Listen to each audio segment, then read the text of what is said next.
Hey, good evening, ladies and gentlemen. Mitch Taco Bell.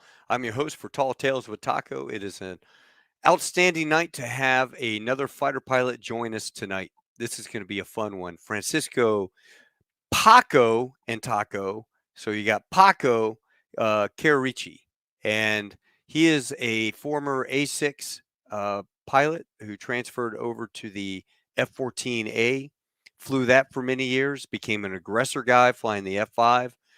He is a writer, author, movie producer, and just an incredible all-around guy and airline pilot who happens to be sitting on in a hotel on a layover and was able to join us tonight. So without further ado, I can't thank you enough, brother. Finally, good to have you come on, man. Yeah, thanks for having me. Oh, you bet. How are you doing up there? I'm doing well. Yeah, you're in Minneapolis right now, right? That's right. Yeah, I'm sitting reserve.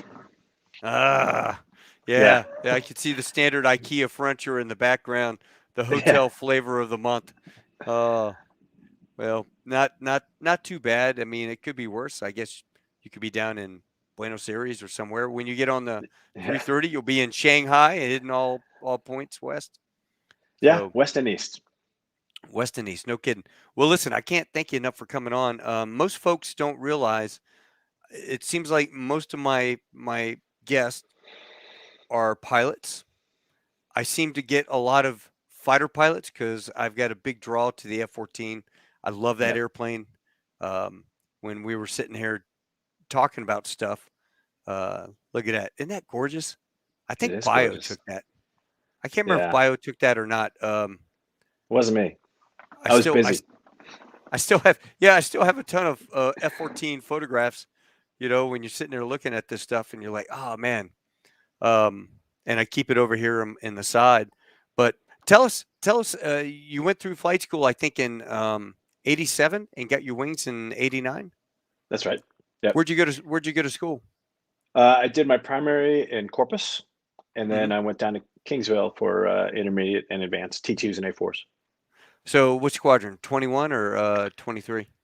23, and then VT. Let's see, it was 22 for the A4s. Oh, okay.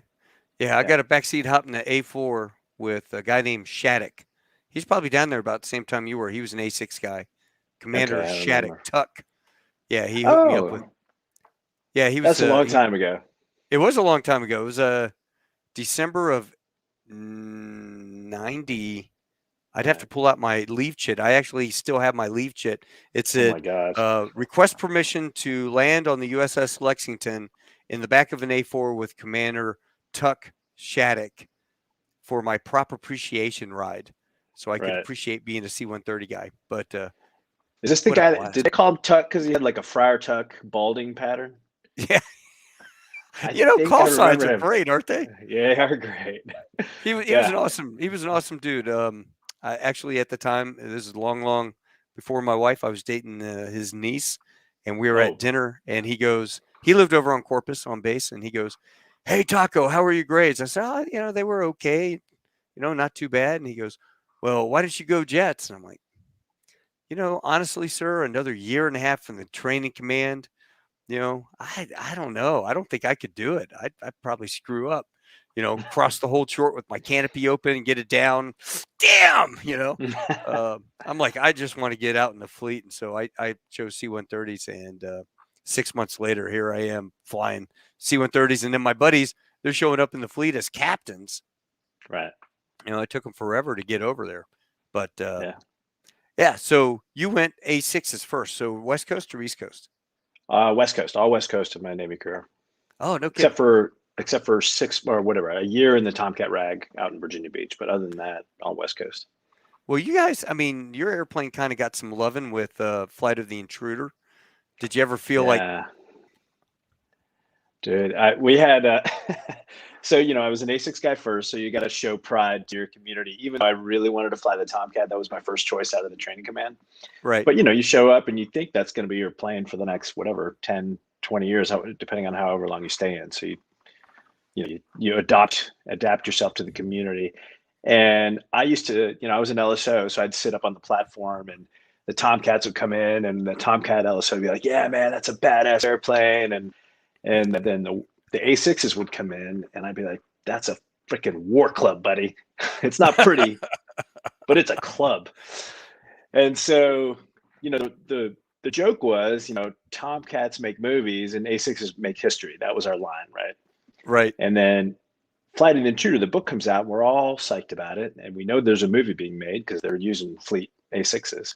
Uh-huh. And the production. Did you ever see the movie Flight of the Oh Intruder? yeah. Oh yeah. Okay. Did you like Yeah. it? Yeah, I did. Okay. Well, I Okay. I liked what's his name? Jake, the dark haired guy, played the lead dude because he was in Sure. Always. Yeah. I liked him in Always as well. All right. So we as a community Jake were Braff. looking for something to compete with Top Gun, right? Something Right. badass with, just that would make us look awesome. The movie comes out and they showed it, they previewed it on the base theater, right? So it's all intruder people in there and wives and whatever. And it was disappointing. It wasn't the badass action movie that we were hoping for. The flying scenes were kind of lame and not as high def and beautiful as Top Gun. And when the movie was over, literally you could hear a pin drop. Everybody was just freaking disappointed as Oh crap. And the no. producer comes out, and he's like, "Hey, how'd you guys like the movie?" And everybody just kind of filed out. Oh. Yeah, it was Thumbs down. painfully hilarious. Yeah. Yeah, but I So, mean, how could you compare against Top Gun? I mean, this wow, Tony Scott was just incredible.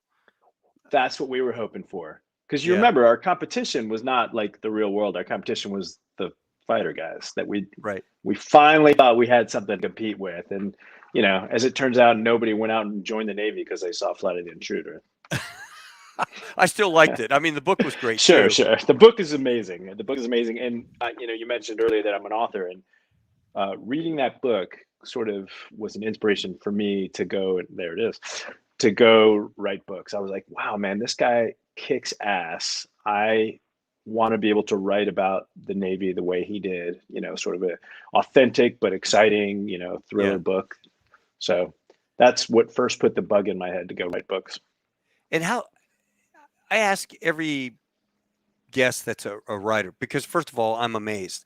I'm just in awe when I meet somebody that can sit down and have the discipline to write something and not lose sight of the tree because of the forest or the forest for the trees, but you actually take the time and you sit down. Do you ever? I mean, did you take your favorite book?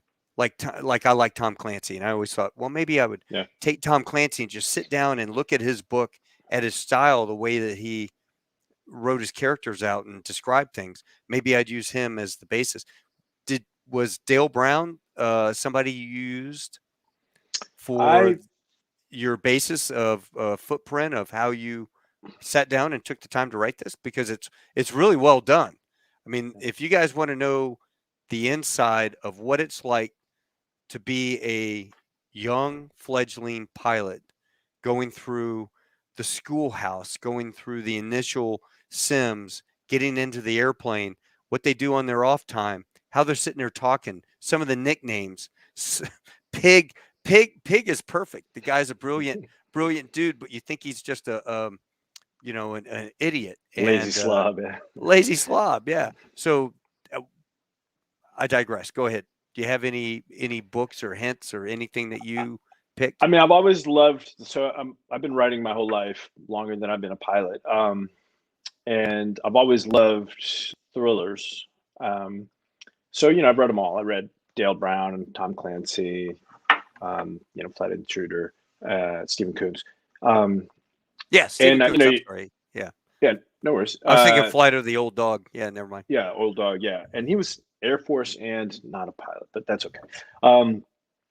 And so I took a little bit from each one of them as I went along my journey, and then as I sat down to start writing, I knew the story I wanted to tell.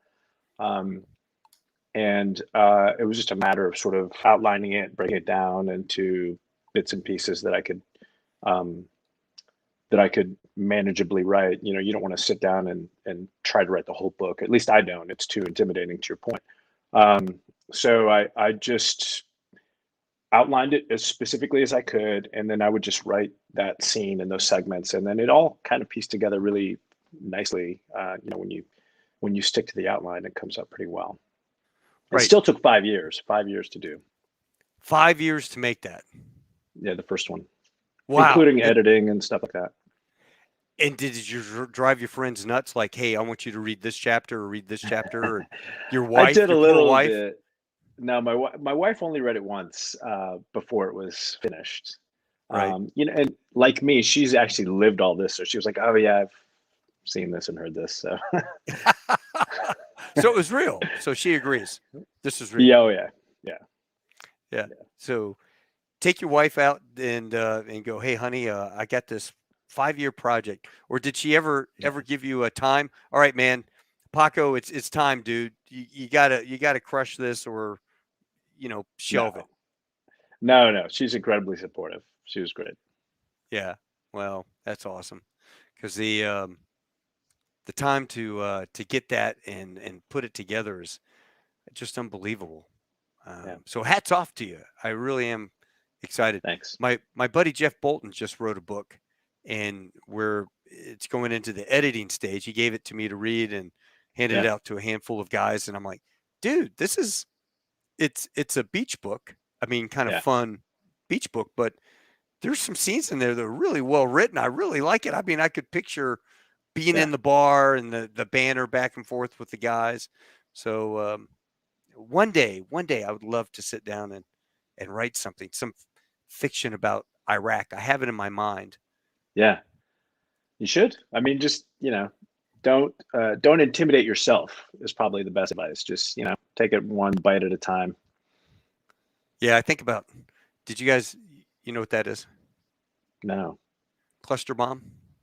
no, yeah, no, So I've got this idea for Iraq, where the guy is. They've hidden all this money down in a bunker, but you don't know what they hid.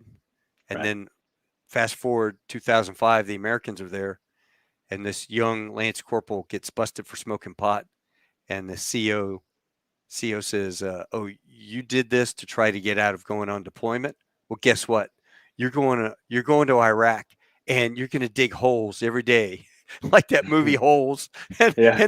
this is a true story. The kid comes Is it out there and really? he's digging holes every day, and you'd walk by and Yeah. see him flinging dirt, and he would dig a hole, and then he would take the dirt and he would move the dirt over to this other part, and then he would take over there, dig a hole, fill it in. Oh You know, man. so he's out there digging this hole, and he one day, and he sergeant major goes out and they go, hey, go hit those steps over there, or I mean, go Yeah. dig over there. And so he's digging, he goes, "Tunk," and he Right. hits these concrete steps, and so he starts digging. He gets like 3 steps down of this really wide entrance. So Right. he goes back and gets sergeant major. Intel guys are all excited because they think, holy crap, we finally found the WMDs, right? Right. That were supposedly there at the base. And they dig down, they get to the entrance, and it's way down there. Mhm. And they open it up, and they've got the mirrors looking for booby traps. And they open this thing up, and it's just full of old furniture, old Oh yeah. maps. It doesn't have anything in it. And they turned it into a coffee bar. But that was kind Nice. of cool. Yeah. But in your story, it's money. No, in my story, it's going to be a coffee bar. Oh, But okay. then the main character gets shot, and he's shot in the butt like Forrest Gump. So he guys, hey, I could go back to Germany, or I could recoup here. It's not that bad. And they're like, okay, recoup here. And so he's down there in the coffee bar, and he's sitting there drinking coffee, and he spills his coffee, and the coffee runs into the wall, and it disappears. Mhm. Goes down there and figures out there's a trap door. It opens it up, and there's this dead Iraqi with an AK-47, mummified, Right. and it Yeah. scares the crap out of him. There's pallets of money. Now, how do you get all the money back? Ah, have Mhm. to read the book, find out. C-130. I'm assuming there's a heroic C-130 scene in there somewhere.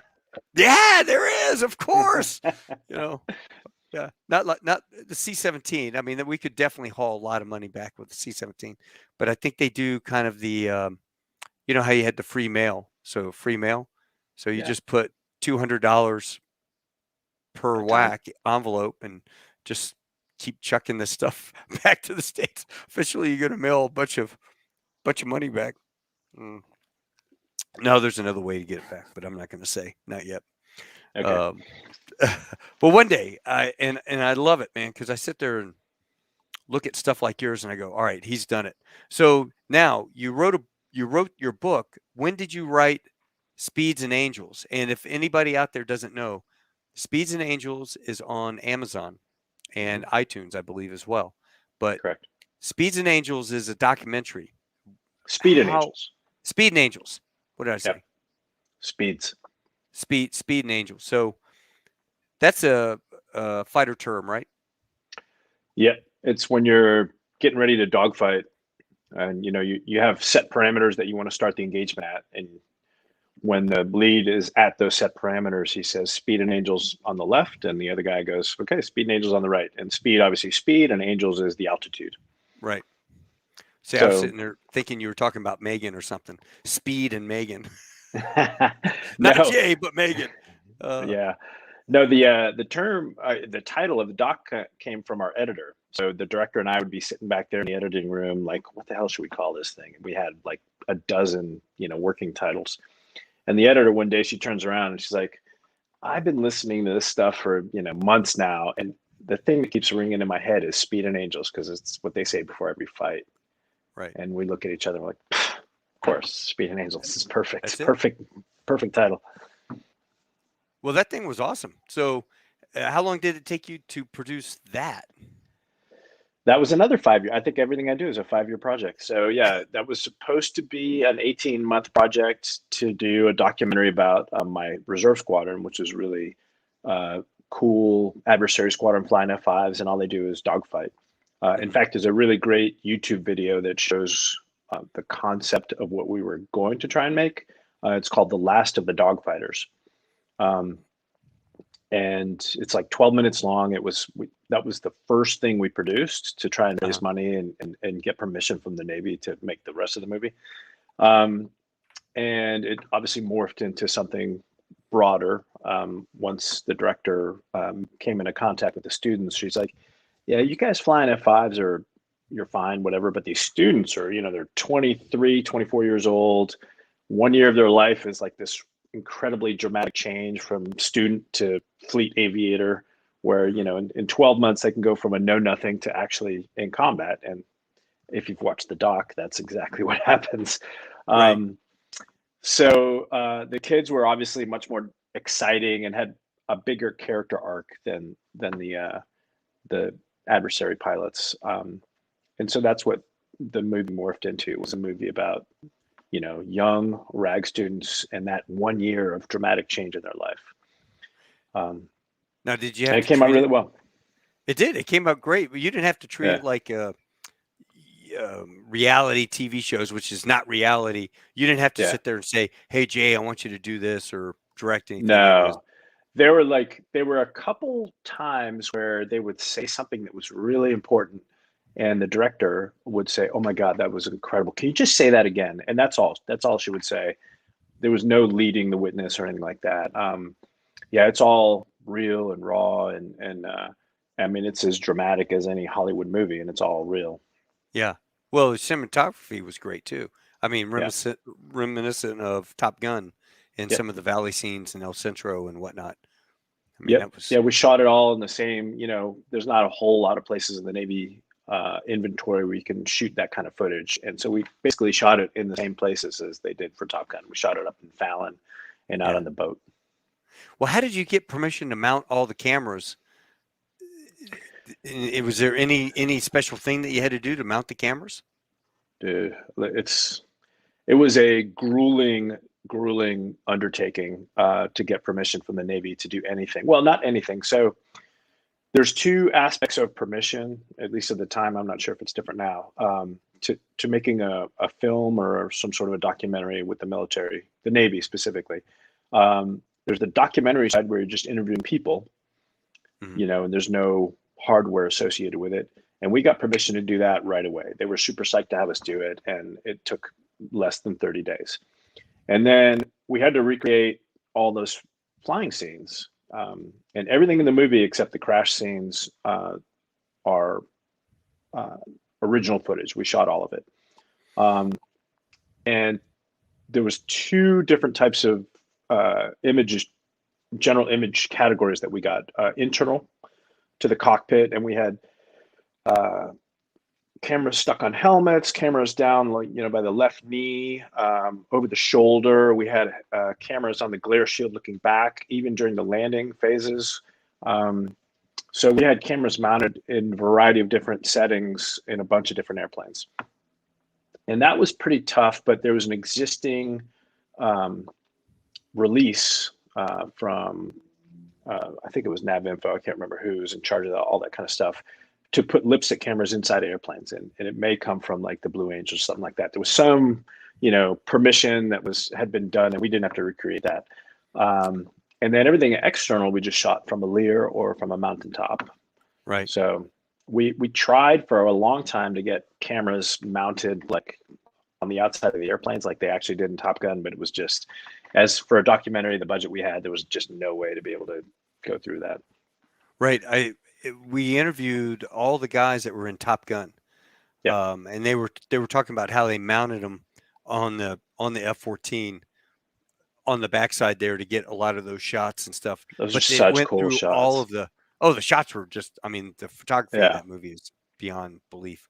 But NavAir, to get permission from NavAir to mount the cameras, and then I see the new movie with Tom Cruise has got this whole bank of cameras in there, and you're going, wow, could you imagine the engineering specs that NavAir had to approve to put that camera system suite on his jet, on that cockpit? I can imagine very well. I banged my head up against that wall for a couple of years to no avail.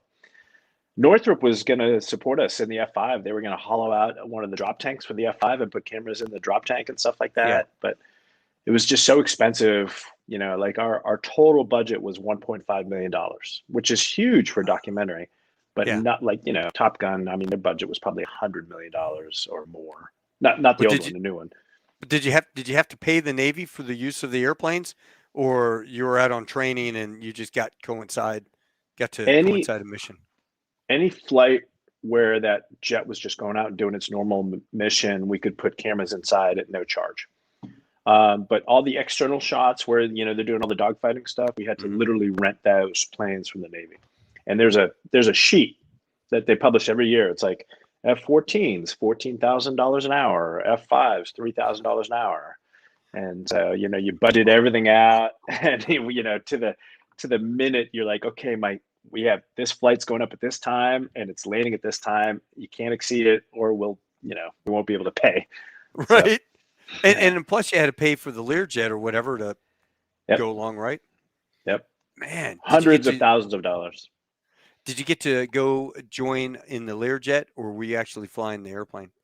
No. I was in the Learjet. Yeah, I was in the Learjet. I was directing the camera operator, who's a stud. I mean, the Learjet was actually really maneuverable relative to normal military aircraft. But the Learjet pilot is a Southwest pilot who does the Learjet stuff on the side. But he's amazing. He's done it for decades.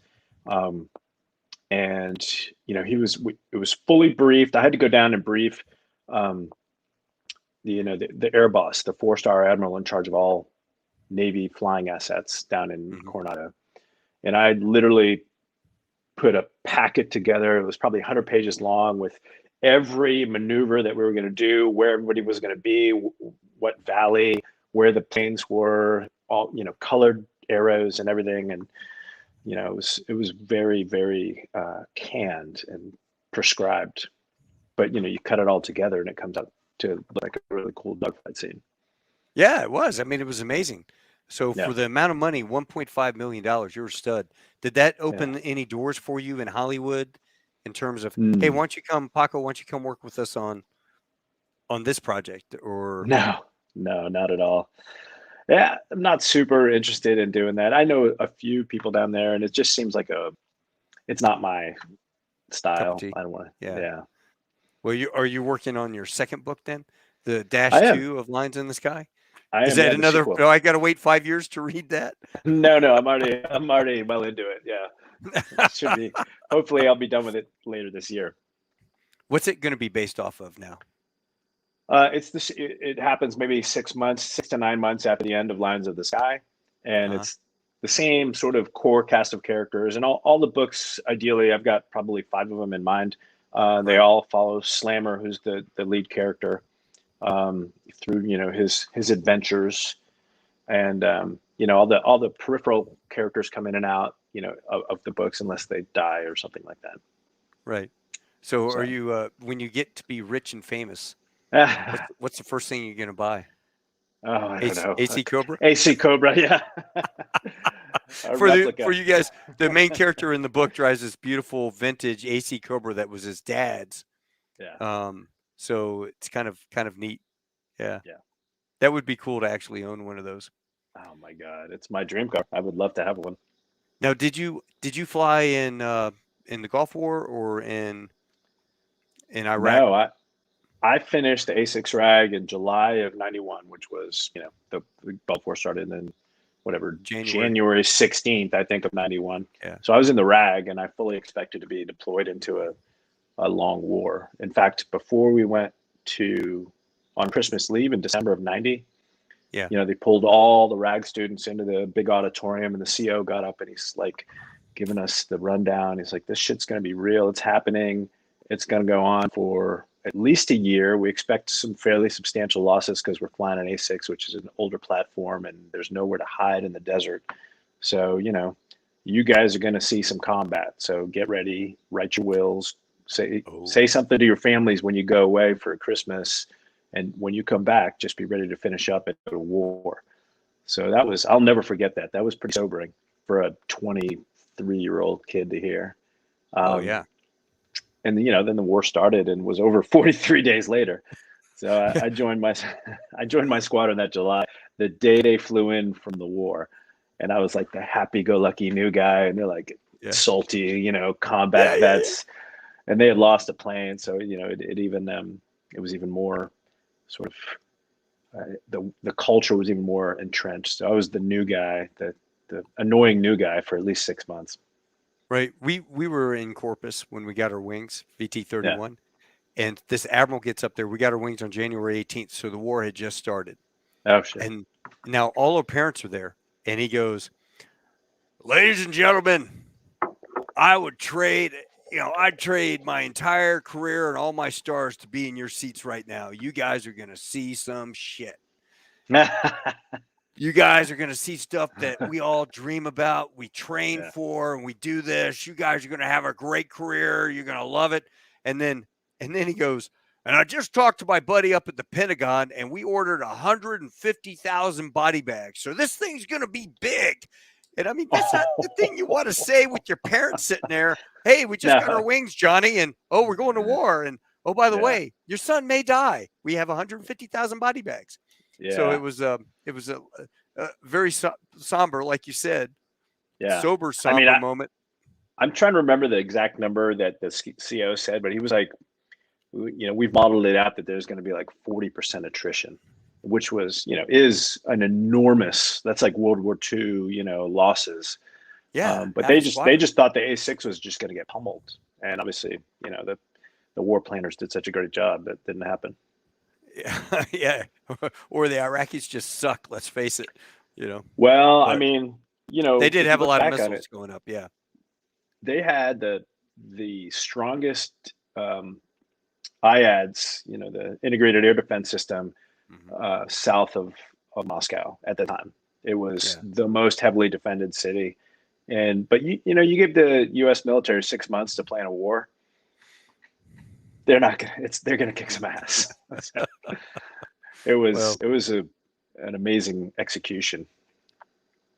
yeah. They did do a good job. And Yeah, hey, the Iraqis don't have F-117s either to go in there downtown right. at night, quiet, Yeah, start dropping stuff and taking things out. But no, when yeah, you look at all the branches of service and everybody doing their deal, yeah, um, you know, you were talking about salty guys. Our squadron, by the time I got to the squadron, me, Tony, and Rick Solis got to the RAG and we got to our squadron.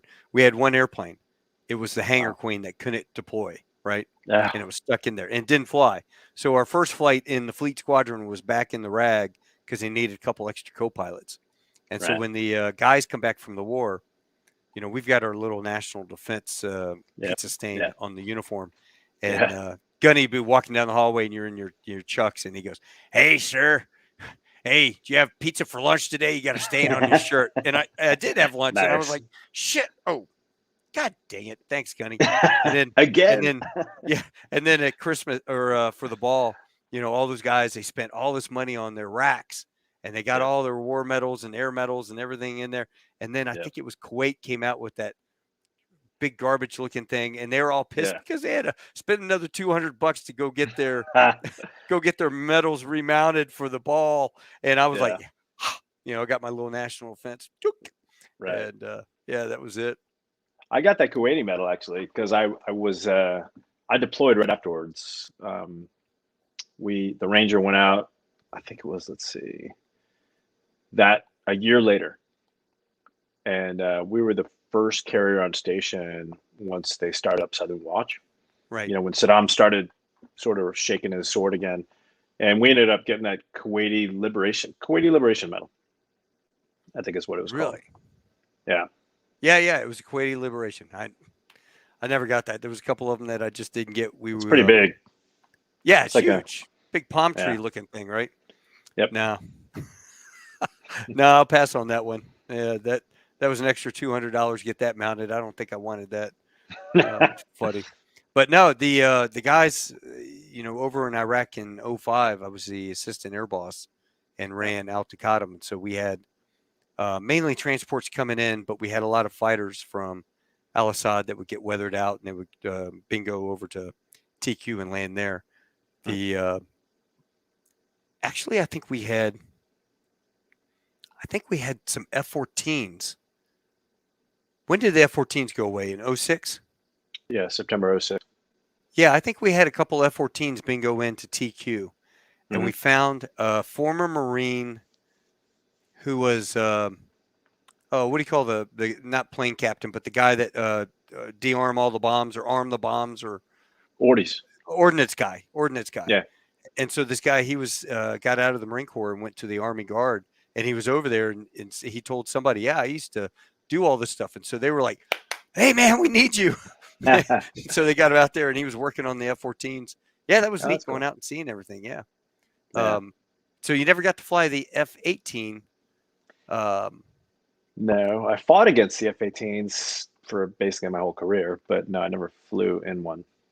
So what's better, dogfighting, F-14 or F-18? What do you think? I know it's the pilot, but airplane-wise, if it was all even, which one's better, you think? I mean, it's so difficult to answer that question. I'm not evading your question, but it does make a difference. Like a cruise configured Hornet, and I'm talking about the C model, like the older models.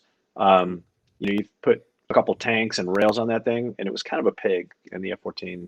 The F-14 basically was the same in cruise configuration, or if you dropped everything. I mean, it was pretty awesome, slick, but it wasn't a huge. There you go. Like so those tanks underneath, and then the rails and all the ordnance and stuff like that. If you flew a slick Tomcat, like it was pretty amazing, but it didn't degrade it so dramatically that it was a huge difference. If you flew a slick Hornet, it was like Blue Angels flew it, with nothing on it, no tanks, no rails. It was magic. But as soon as you started putting a couple things on it, it really, it really degraded that performance pretty significantly. How about the Rhino?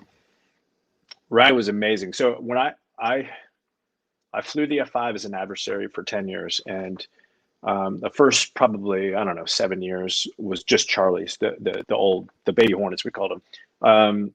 And I had a pretty good game plan for fighting against a RAG student, the new students, where I could kind of sucker them into making a mistake. And it was like I did the same thing every time, and I got so lazy with it. I'd after the second merge, I'd go vertical after I'd make him slow, and I'd just sky up there, and I'd be like filing my nails and come back down, and he's trying to pull his nose up, and I'm like, and that only worked, by the way, against RAG students. Like an instructor or an experienced Hornet pilot would have threshed me. But then I did that against a Rhino once, and I remember going pure vertical in this thing I've done a bunch of times, and I'm not even looking behind me because I kind of mentally imagine where I believe him to be. And Yeah. I'm just pulling up and waiting, looking at my airspeed, waiting to pitch back down, and I hear, Fox 3 kill on the F5. And I'm like, what the fuck? So I look down, and sure enough, it was pointed right at me. I'm like, holy crap! And He had that much what I energy, or no, they had this. I mean, the flight control systems on the Rhino are amazing. So uh-huh. the C model had an AOA limit, an alpha limit on it. And once it hit that, they couldn't really pull their nose up any further. The Rhinos didn't have any alpha limit, and the C models later got the same software, so theirs went away too.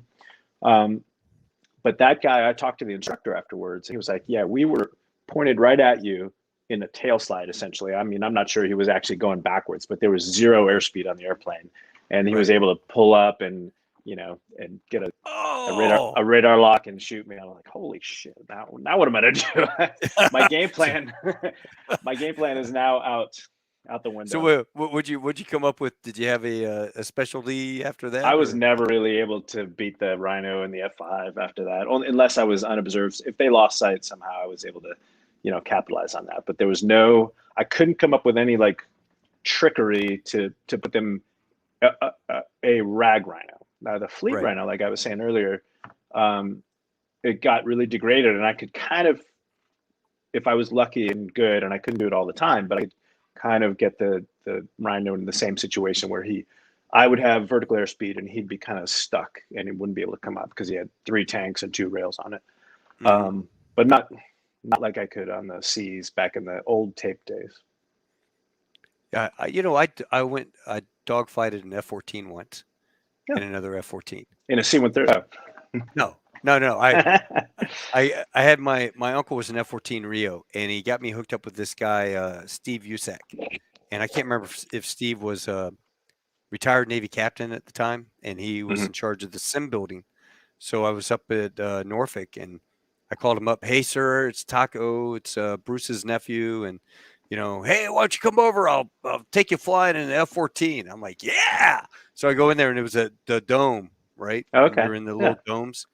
Sure. And so I'm only dogfighting the sim tech that's bored crapless that night, and I'm sitting there dogfighting this guy, and he's shooting me down, and then I figured out, you know what? I think they got crash override on. I bet.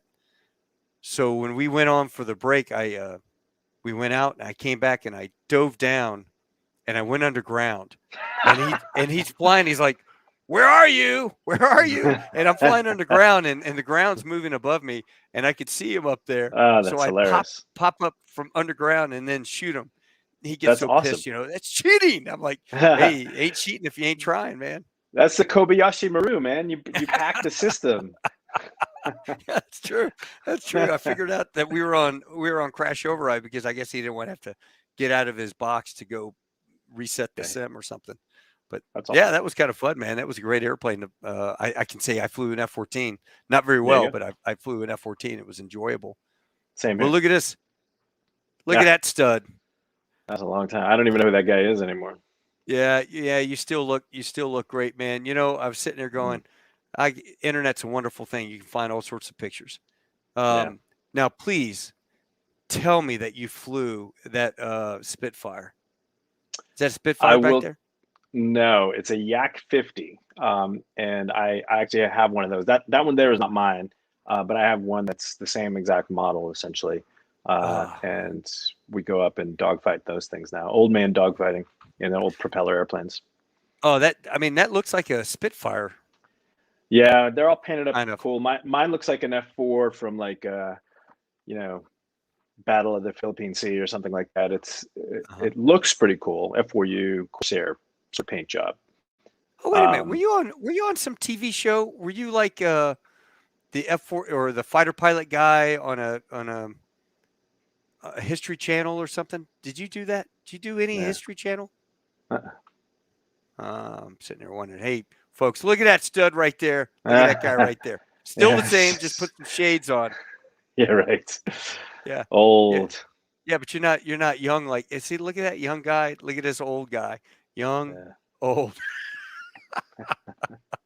Yeah, and there we go, Tomcat There we go. aggressor. So I've got a couple people that were asking some questions, Sure. and let me see. Biggest surprise about flying the Tomcat? Something you never expected. That's a great question. That is a good question. I think the biggest thing I remember getting in the F-14, and again, I flown it in it as a midshipman the summer between my sophomore and junior year. Yeah, I was going to tell you that Tell story. that Yeah, story. Yeah, yeah. you guys will love So, this. well, you had a bunch of the Top Gun pilots on, right? People that were involved in the making of Top Gun, Navy folks. And you Yeah, mentioned you rattled through a bunch of names, and I said I got a story about Lloyd Abel, um, and he was the lead coordinator for the F-14 for the movie. right. Um, in the summer of '85, I was a midshipman at Boston University, and one of the programs the Navy sends you through when you're midi is it's called Corps Med. You go out and do a week with the surface fleet, a week with the Marines, a week with the submarine, and a week with an aviation community. And I was just purely by luck. I went to Miramar with VF-51, and I hung out with them for a few days. On Wednesday, which was the big night at Miramar, I got to go fly in an F-14 with this guy, Bozo Abel, who I'd never met before and I knew nothing about. And Right. he had been on leave for a month, so it was just kind of a warm up hop for him. And one of their new pilots came out and they did a little bit of unbriefed, unapproved BFM, real gentle BFM, um, and then we started heading home. So it was about a 90-minute flight, maybe not quite that long. I got a little sick. The only time I've ever gotten sick in an airplane was on that flight. Oh, I know, but whatever. And he went back and he did a bunch of touch and goes, and I was like poking my eyeballs out because I just wanted to get out. And I mean, it was a life changing flight for me because I fell in love with the Tomcat. And then that night at Miramar, and I don't know if you ever went to Miramar on a Wednesday night, but back no, in the I never day, made it. it was like Studio 54, in the '70s. It was a rock and roll party. I mean, every Wednesday was the biggest party you've ever seen. And this is pre-gun, pre-Top Gun movie. Yeah, yeah. This is before the movie came out. It was Right. just a freaking explosion scene. Um, and I think, 19, and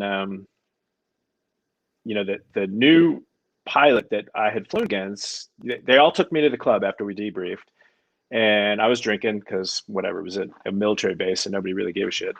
Right. And that guy, I had a flight suit on, but there was nothing on it, no name tag, no patches, nothing. It was just a flight suit, no rank. Right. And so he gave me his flight jacket, and I was like, just thinking I was the coolest kid in the world.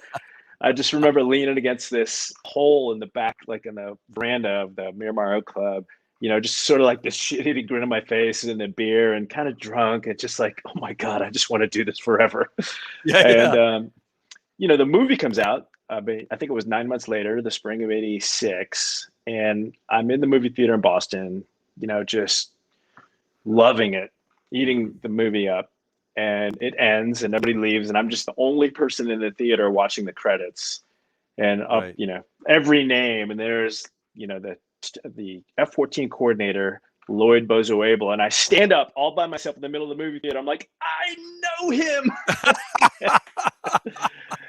And so they gave me VF-51 gave me my first logbook, and it's got, the very first military logbook entry I've got is, 1.5 hours with Lieutenant Commander Lloyd Bozo. Abel, Bozo. Now he flies for you. So have you all No, hooked I up, never or met is him. I haven't seen him since. I think he's retired actually from Delta. But you do know you know he how he is? got his He call was. sign? Huh. It's so funny. It's a funny story. So his call sign is Bozo. He was an F4 pilot before he was an F-14 pilot. And he was sitting in the whole short at Miramar, and sometimes you'd have to wait for quite a while there. And his Uh-huh. arms are on the canopy rails.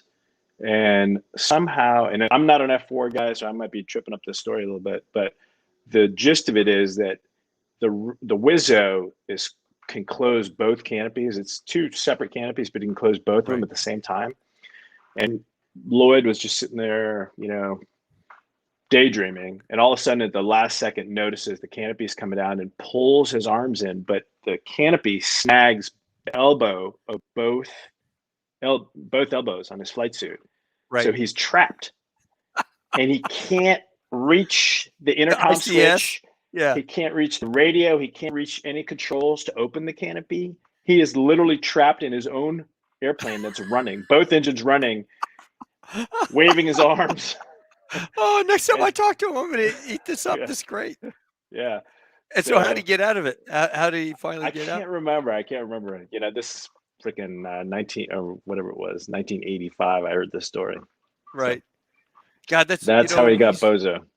that's funny. Yeah, we had Because his him on. wingman's over there looking at him, and he's like just sitting there waving like this, and they're weeping with laughter, and they can't. Nobody. I don't know how they finally. I'm sure they brought somebody out to manually open the canopy, but that's tough because it's in front of the intake on the F4. So. Oh yeah, yeah. God, wait, I got a thing for you here. Oh, I was going to answer that question. So the initial Oh, question was, what about the F-14 was surprising? So I flew the A6 first, and with the ambition of someday flying the F-14, although it was a total surprise, I was actually ever able to do that. And I remember getting into the F-14 the first time in the RAG and just being like fangs out, ready to rock, rolling into an angle of bank and pulling hard, and the thing buffeted like crazy. I was like, holy crap, what's wrong with this airplane? And that was just the way the plane turned. It was not, I expected it, as a fighter to be able to smoothly arc through the sky, but it didn't like doing that. It bucked like a Bronco the whole way through the turn. and this was an A model too, so a little underpowered. Yeah, but it was, it was a 360-degree, 10 degrees nose down, like the max performance turn. You just start, it's one of the first things you do. And I mean, we did it throughout our career, but, 6.5 G, 307 knots, 10 degrees nose down. Right. Well, I got a message from Roberto for you. Oh, I know Roberto. Talk about important guest you have this evening, sir. Want to take advantage of this space to thank Commander Paco. Yeah. Here we go. Chierici. Did I Hello, get that right? Roberto. Chierici. Chierici. Chierici. There you go. For having signed his extraordinary book for me, and all the book arrived at my house. I saw the dedication. Dude, you're an awesome guy. Hey, so I'm going to send my book to you along with a coin, and I'll send a mailer back. You gotta sign this for me, all right? Absolutely. When I will do that. Very cool. Hey, thanks, Roberto. And that was Jello on the History Channel about the carriers. That's it. Okay. Yeah. Oh, that's Aaron. Hello, Aaron. How are you, buddy? Yeah, Jello and I are not easily confused. He's way younger and smarter than I am. He was a top gun instructor. Yeah. So is that the F-14 Tomcat podcast? No, Leaksters. That's the Grumman Ironworks. Jello does the fighter pilot podcast. That's it. Yeah. Yeah. Aaron says, "Hey man, good show. Great to see you." So what else are you working on? Are you doing this stuff when you're in the hotel room and you're just kind of bored? Are you sitting down? Do you have your laptop and? Absolutely, yeah. I write on my iPad. I got a nice keyboard for my iPad, and I write on that. So I'm writing the sequel, and I'm also with Aaron's help, actually, one of the guy that just popped up. I got involved with the digital combat sim community, and I'm helping to make a video game. I guess it's called. I'm not really sure. It's not my world, but a campaign based on both Lines of the Sky and Speed and Angels, kind of combining the two conceptually into a plot that is you can play in the DCS world, where F-14s, that you go through the RAG, you train up, and then you go out and you face the Chinese threat in the Marianas. So we just started doing that. It's a lot more work than I thought it was going to be, but yeah, it's pretty fun. I got one of the guys that was on my show on the F-14 deal, Javier Medina, was on the Enterprise when they filmed Top Gun. Mm-hmm. Yeah, it was Enterprise, right? Yeah. So he was on the ship when they filmed Top Gun, the elevator scenes, Tom Cruise throwing all the dog tags. Well, he's into that DCS. He's a private pilot, flies corporate, and he was sitting there telling me about it. He goes, "Yeah, I just finished a 6-month cruise." And I'm like, "Wait a minute, you did what?" He goes, "Yeah, we have FDOs that write the schedules, and if you can Yeah. fly that day, you're going to go fly, and and you come back. And I mean, there are people that are the dudes there. There are people that do this and that. And I'm like, Yeah. you got to be kidding me. This is a subculture. Yeah. You lived it as a professional. Yeah. I don't think that they would ever do a DCS game about the mighty, Battle Herc back here. But You'd be surprised. You'd be ah, surprised. but I'm sitting there thinking, I lived it. I don't know, 6 months. People complain about being on a ship for 6 months, and yet these guys want to do it. I mean, it Yeah. would be like us coming home and sitting in our garage with with an airline sim, Yeah. sitting there. There are people that And do that too. there are some people that do that. I don't, Yeah. I don't know that. That's hardcore for me. It's Yeah, crazy. I was never a video game player myself, but having been introduced to that world and sort of taken a peek at it over the last couple of years, um, unbelievably realistic. Like these It is. guys and gals, there's plenty of women that do this. They are super passionate, super knowledgeable. Um, they know more about the F-14 than I ever did. And the only thing they lack, I would say, as a community is that they don't have like really the way to employ the airplane as a weapon system as opposed to just an airplane. Yeah. They don't have that depth of knowledge, but I think it's just a matter of time. They're really savvy about what they do and how they do Well, it. I found it kind of neat, unique that the guys like Javier and the players, if you don't know something, they don't rag on you about it. I mean, it's not. I mean, they'll teach you. So guys Yeah, are teaching others. I thought that was kind of cool. But here's yeah, we did that Top Gun show with Michael Sheriff over in the UK when I did it. His Hard Deck Media. This is the thing my buddy Michael Costanza made up right here, and.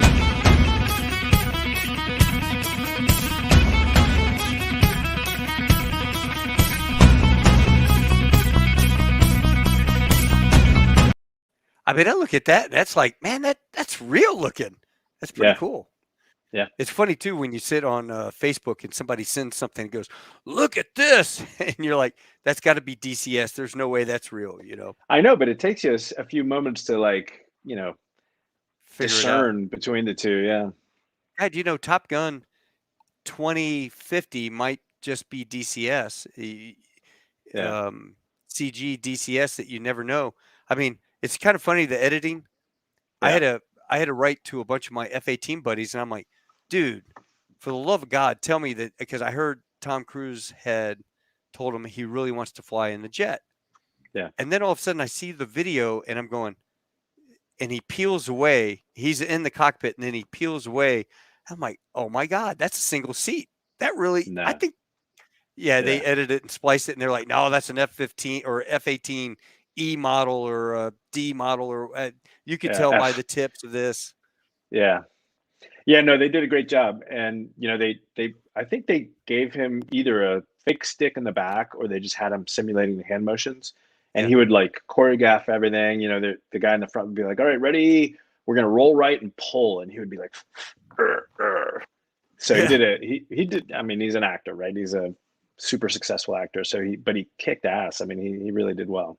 But Oh, I can't wait. I talked to that director. I know a couple of buddies of mine were the Navy liaisons to Paramount for the Top Gun movie, one after the other.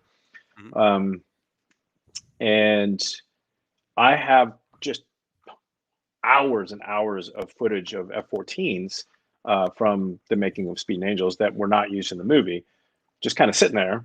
And one of my buddies was like, "Hey, well, maybe they'll use your footage somehow in Top Gun 2 because there's an F-14 in that." Um, and I was like, "Yeah, sure."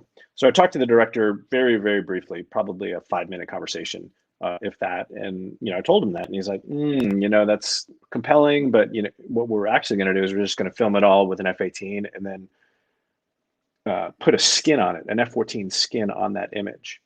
So it's like even more, layered of hybrid reality and CG. It's the Oh, footage of wow. the F-14 will be a real airplane with Yeah. a animated skin of an F-14 on top of it. No kidding. Yeah. I mean, did they have to? I wonder if they had to paint like a green screen on I paint have on no that thing. idea. I don't That's think so. I bizarre. think, yeah, Well, the movie um, sure looks good when you see the F-14 flying off. yeah, I mean, that looks real. We know that there's Yeah. none flying, but damn, that sure looks real. No, there are F-14s flying, and unfortunately, my sequel book has an like it's Slammer going up against the Iranians. There's Oh going to be yeah, a F-14 versus F-18, and I came up with this concept a few years ago, and then I saw the trailer, and I was like, crap. But if you want to if you want to have a story about an F-14 flying, there's only one country in the world that's got it, so it was right. a pretty obvious parallel for both groups, I think. There was a guy in my squadron that gave gas to an Iranian F-14. Did I ever tell you about Really? this? No. Yeah, during the On first. purpose? No, during the first Gulf. Well, during the first Gulf War, they were sitting there on the border and they're doing the circuit, and they Yeah. were waiting for MCON tanking. All the planes come up, and they would shine the green light and then get on the ICS. Hey, Sure. got so and so port stabilized, starboard stabilized, whatever. Yeah. Flash him the light, and he would come in and tank. Well, they're sitting there flying around, and this particular aircraft commander, um, who will rename nameless, Major B. The navigator kept going, "Hey, sir, you need to come left. We're drifting because of the winds." And finally, he turns around and goes, "You see this? See these gold wings?" He's like, "Yes, sir." And he goes, Oh. "I'm a goddamn naval aviator. I know how to fly an airplane and do hittings and whatever." And so the navigator, crew concept, he just shut him down. Navigator turned his scope down and just went back to, okay. So went back Yeah. to reading his book. And then he goes, about maybe half hour later, all of a sudden, "Hey, sir, we got a airplane coming up, starboard stabilized." And the guy goes, what is it?" And he goes, "It's an F-14." And so he flashes a light at him, and the F-14 comes in and is trying to hit the probe and Oh, really? cannot get into the probe. He's doing it around the basket, the probe. Oh, you're kidding me. Yeah, it's like going in, doing this, doing this. Finally, boom, plugs, and the real response comes in, and then he does this stuff, and he's sitting there and he's kind of bored, and he's looking at it, and he goes, "Man, I've never seen a Navy F-14 painted up like that. Man, what kind of," and he pulls out his little identification book. He's looking at all the country codes, and he goes, "Oh, man." And so he deselects everyone except for the gunny, the engineer, and he goes, "Hey, gunny, could you come back here for a minute? I got something you need to look at." So he Yeah. goes, Who's "What is it?" saying He this? goes, "This is the Lance Corporal sitting on the seat in the paratroop Okay. seat with, Right. watching." Oh, with the And he light. goes, Yeah. with the light, and he goes, "Hey, Gunny, I need you to come back here if you got a minute." And he goes, "What's the matter?" I really need you to come back here for me. I got something I need you to look at." And so he's thinking mechanical, something's wrong mechanical. So, Yeah. he goes, "Hey, sir, I'll be right back." And he goes back there. And of course, he's not plugged in. He pulls his headset and goes, "What?" And he goes, "Hey, Gunny, what country is that airplane from?" He's looking at it, and he's looking at that. And, "Give me your ICS." And he unplugs them and plugs them in, and he deselects and goes to the navigator and goes, "Hey, shithead, where the hell are we?" And the guy goes, "I don't know. Why don't you ask the goddamn naval aviator?" And he goes, "Well, I'm looking at an Iranian F-14 off the starboard side. So where the fudge are we?" And he Yeah. turns the scope up. "Oh!" He goes, we're in Iranian airspace." And so he runs back up the front, plugs in, and he goes, "Sir, that's an Iranian F-14 that we're gassing. Do me a favor, listen to the navigator, slowly start turning to the left and get back across the border." And so he Wow. did. And then as soon as they went across the border, the F-14 unplugged, pulled up next to him. The guy gave him a salute and waggled his wings and No peeled way. off. He was probably so excited that when he came up to check this airplane out, they they dropped the hose. They threw Sure. the hose out on him, and he's like, "Ooh, man, I never got to do this." Yeah. Hey, you Yeah, know so what? he's sitting there. Props to that Iranian F-14 pilot. That was a brilliant maneuver there. Yeah, yeah, and he didn't shoot It'd him be fun down, to so that find was that kind of dude cool. someday. Wouldn't that be neat? Yeah. Find that guy. I mean, because there's only, I mean, they still got him flying. They have like what, 14 maybe?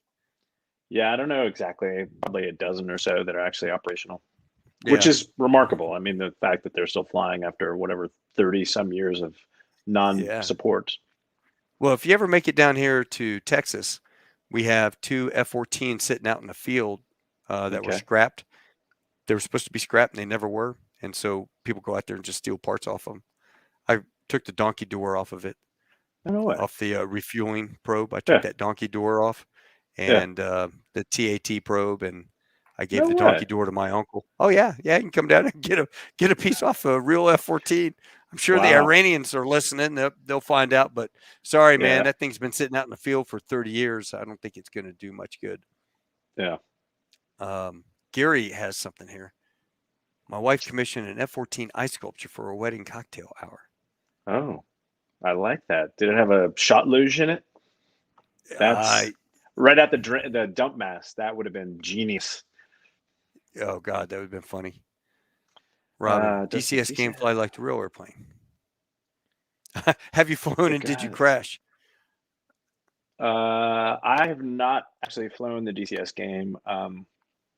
I've I've witnessed it. I've seen it. I've seen a bunch of people fly. I think that guy. It was either DCS or Microsoft Flight Sim, the Alaska Airlines Oh guy. yeah, you're talking about the Alaskan. Yeah, it can Yeah, be. that guy. Yeah, Yeah, the Alaskan Airlines guy. I think he was flying like Microsoft yeah, Flight Flight Sim, Sim. which is awesome. So if you ever decide that you want to be a pilot, I always tell somebody you're a professional, like you're a banker or whatever, and you want to be a pilot. I go, hey, just go take your flying lessons, but go buy a yoke, stick, and rudder and a Microsoft Flight Sim 2020.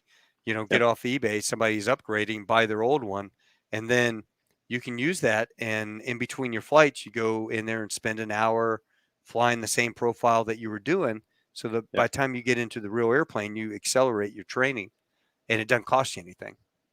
Hmm. So that worked out. That would be something to do. Yeah. Um, isn't that expensive? I have no idea. I'm not a video game person. I don't know. I know that actual airplanes are pretty dang expensive. So Yeah. Oh, yeah. Well, dude, it's been an hour, and I've kept already. you up. Yeah, it's been an hour. I don't want to keep you on the podcast. Leekster says, hey, try to keep it an hour because you don't want to keep a guy on for 3 hours. But I tell you what. Oh, I got one more question. Matthias. Let's see. Wait a minute. Here we go. How's the transition from military aviation to Delta? What were some Mm. of the biggest hurdles?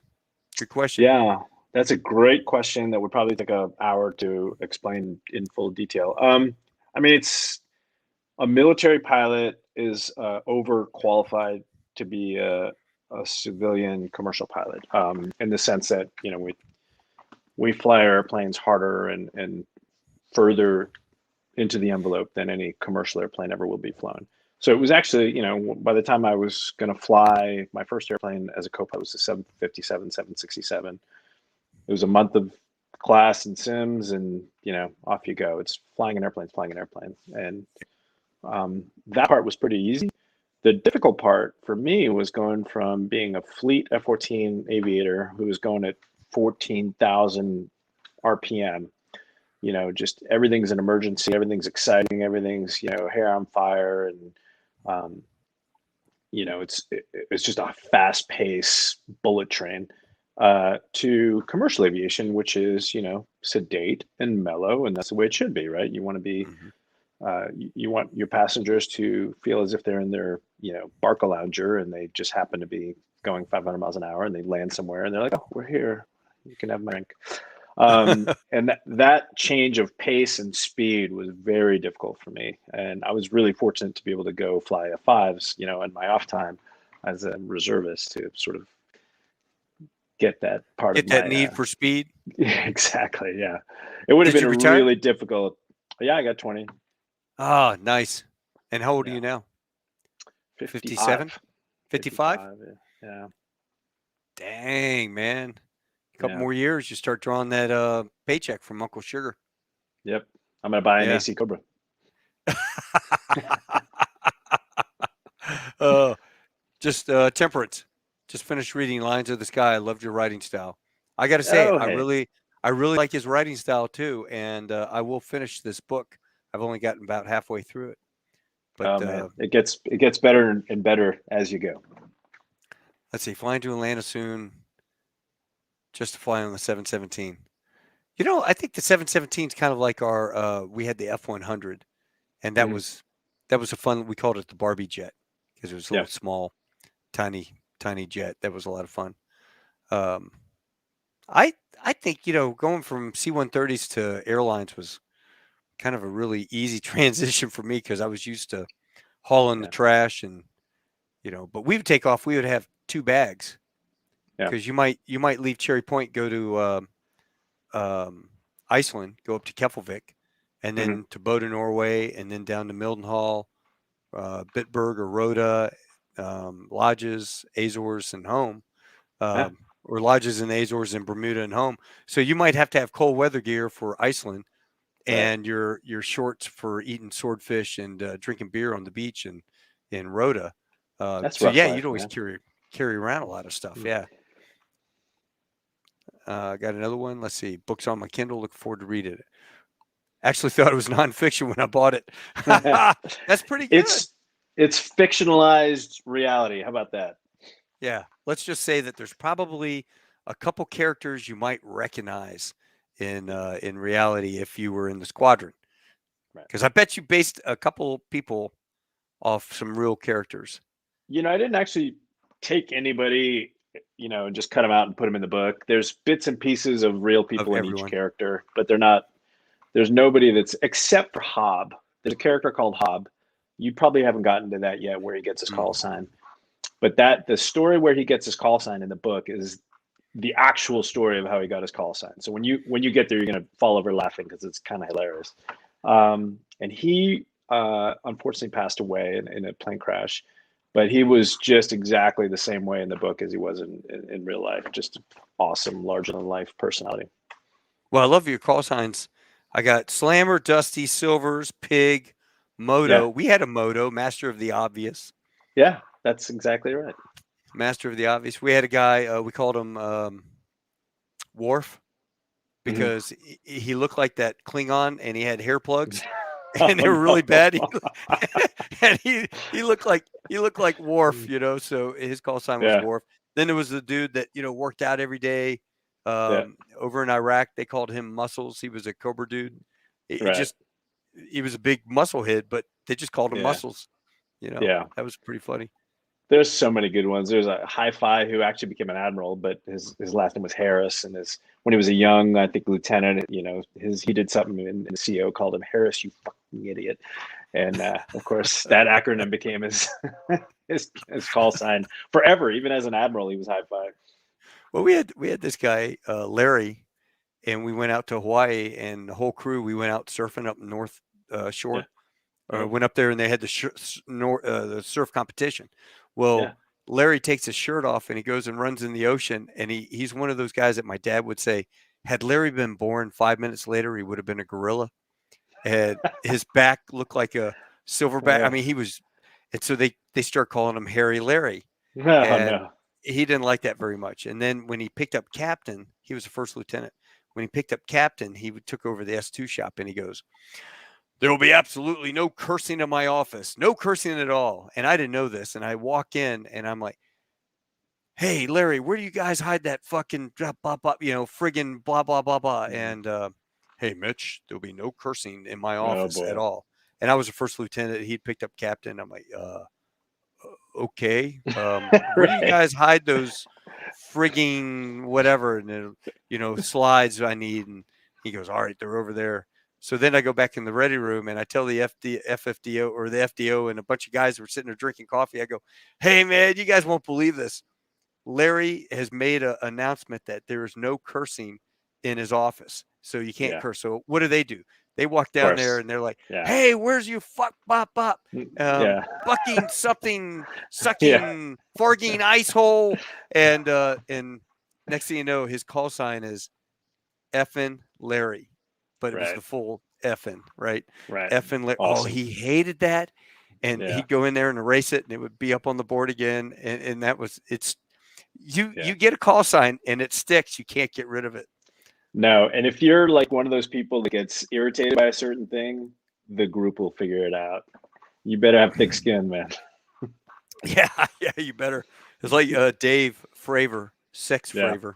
Yeah. I had him on. We were talking about him chasing the UFO, and he goes, "Man, that was a day I wish I wasn't on the schedule." Yeah. Because here I Yeah, am, I can Top Gun imagine. grad, Naval Academy grad, former Marine. and all people talk to me. They want to talk to me Squadron about CEO. Squadron CEO, and now they Yeah. just want to talk to me about the Tic Tac. You know, Yeah. he's funny though. He is so flippin' funny. Yeah. Well, We dude, were in the same A6 squadron, Dave and I. were you really? Yeah, that's how I know him. Oh, no way. Have you talked to him about the incident? Dude, I wrote the article. I wrote the very first article about the Tic Tac. That's right, you did. Okay, Yeah. I am so sorry. 2015. I beat the New York Times. I never get any credit for that. Yep, everybody, you heard it here now. I remember that. I remember finding Yeah. that. Paco, you wrote that. That's Yeah. God, man. I'm so sorry. I forgot that. You're a writer. Yeah. That's right. He told me, he goes, it wasn't until a buddy from my squadron sat me Yeah. down, wanted to do an interview about this. And so I gave the full interview. He goes, I would Yeah. do it over a beer with people, and Yeah. they're like, hey, man, tell them about the UFO. Yeah. No, that's how it Nah, started. I'll buy you a beer.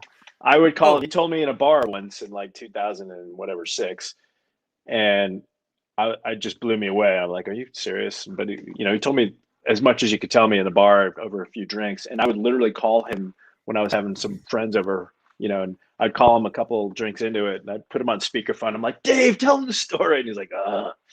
So I literally in 2015 I sat down with him, or I called him, but I was like, all right, man, let's do this professionally. Let's like make this a real serious article and go into every single detail we can that you can reveal about this. right. Um, and so that was the first article in the Tic Tac. Oh, that's funny. So Yeah. if you go back and you watch my podcast with him, he talks Yeah. about you. Oh So I yeah. know he mentions you by name now, because now I remember the whole thing about uh, he was like Thanksgiving dinner, and you called him up and Yeah. you're like, hey, tell the story. And he's Yeah. like, really? Yeah, man, we're all sitting around. I got you on speakerphone. Yes, So exactly right. What a good sport, though, right? What a good sport to tell that, because he oh did. He told the story, and everybody was like falling over. yeah, no, he's such an awesome dude. So Yeah. I hope one day they actually declassify what they do know, because you know that they sugarcoat it. And I don't know, man. I would be willing to bet they don't know anything more than we know at this point. yeah, well, I always joke with them. I go, man, and they're not UFOs; they're time machines. Right. Everyone's all interested in their DNA, right? So you Yeah. imagine, um, what is it? My ancestry.com Yeah. 2060 or to 2130, and two pilots are sitting in the little pod, and they're getting ready to launch this time machine back to go look at Grandma and Grandpa Yeah. Bell. And the guy opens up the logbook, goes, "Man, this is crap. The friggin' invisibility shield is broken. It's Right. MEL'd. It's Yeah. MEL'd. How's the Federation of Time Machine people, FAA, allow this?" And the other guy's like, Right. Right. "Dude, don't worry about it. They still believe in UFOs, man. It's It's a okay. Don't worry paycheck. about it. Let's just go. Yeah. It's a paycheck. Yeah, yeah. I got out of the military to fly these time machines. This is BS. I'd rather go Nice. fight aliens. Exactly. Well, listen, man, if you make it down here to Fort Worth, it would be my honor to have you over at the house, That'd be and great. take you out for a ride. I don't know if I showed you this. So I just got my dad this Jeep. Oh, fancy. Yeah, but if you come down here, we'll go out in the Fox or the Dude, look Ferret. at you, man. Yeah, yeah, You man. can you can invade a country all by yourself now. Yeah, that's right. Hey, no, I'm just waiting for Antifa to come out here in Fort Worth. We'll take care of I've it. got the airplane for air support, so Oh, you got the plane. I've got an airport 5 minutes away. done. We got the ground, and I've got a couple 75th Battalion Rangers live behind me, combat vets. Yeah, So there's no messing around, man. I've got my own squad. We could definitely done. have some fun. All right, Okay. brother. Well, listen, man, I can't thank you enough for joining us tonight. And I hope everybody enjoyed it. And Robin, Robin, Robin, that's a great theory. Somebody said they came in late. So Gary, when we get done with the podcast, it'll upload to YouTube and Facebook, and you'll be able to watch it again. Listen to it while you're driving into work, because you don't have to see our facial expressions, especially the old guy. Hey, yeah, but you still look handsome, man, bastard. Mm. Anyway, thanks. Appreciate you, Gary, and everybody that was watching. I hope you enjoyed it. I'm going to pop Paco off and say goodnight. Paco, stick around for a minute, would you? Absolutely. All right, here we go. Folks, thanks again for Tall Tales with Taco hanging out with us. I have one more guest next week, and then I have an operation on the 25th of August. I think I'm going to take two Tuesdays off. I've got some sinus issues that I have to work on. So I hope you enjoy the podcast. If you haven't had a chance, go back and look at some of the old ones, especially the ones we were talking about with Dave Fravor or some of the Top Gun with Michael Sheriff that we did with all the Top Gun guys. While you're sitting around, check it out. And do me a favor, hit like and subscribe, share with your friends. This is just a hobby. It's fun, and I enjoy talking to really cool guys, especially like Paco. You guys have a great one, and until next week, you all have an awesome night, and I will sign off with this one.